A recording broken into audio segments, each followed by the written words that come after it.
l'ordonnance sur la protection sociale complémentaire dans la fonction publique, elle date du 17 février 2021. Elle vient dessiner les grandes lignes de la réforme dans l'attente des précisions qui seront apportées prochainement par décret.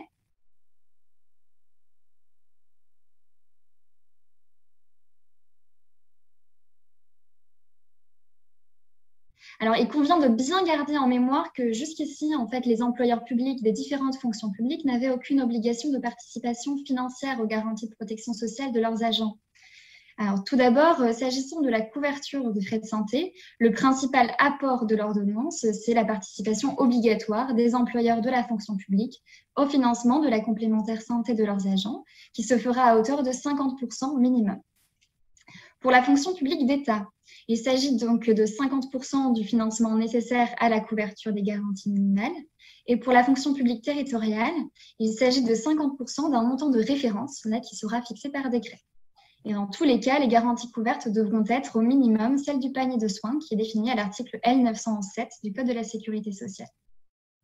Maintenant, quelles spécificités en fait pour les contrats qui vont être souscrits? Alors, tout d'abord, les contrats souscrits devront respecter différents critères de solidarité et de responsabilité pour les frais de santé qui seront précisés ultérieurement par décret.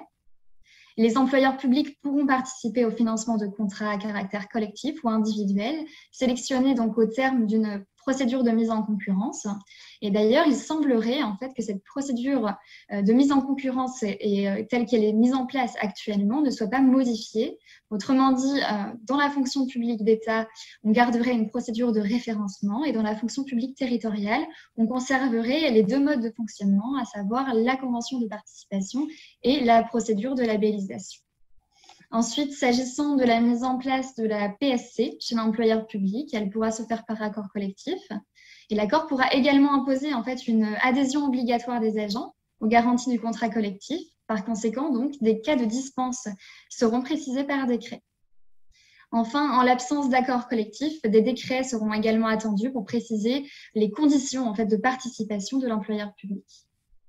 Et pour finir, l'ordonnance apporte également une grande nouveauté sur le volet de la prévoyance, puisqu'elle prévoit pour la fonction publique d'État une faculté pour l'employeur public de participer aux garanties de prévoyance des agents.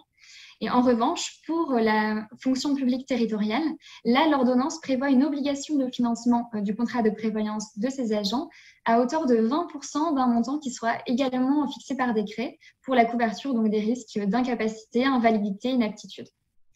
Donc, vous l'aurez compris, beaucoup de précisions en fait, sont attendues. Et d'ailleurs, un projet de loi ratifiant les deux ordonnances a été déposé le mercredi, donc 28 avril dernier, par la ministre Amélie de Montchalin.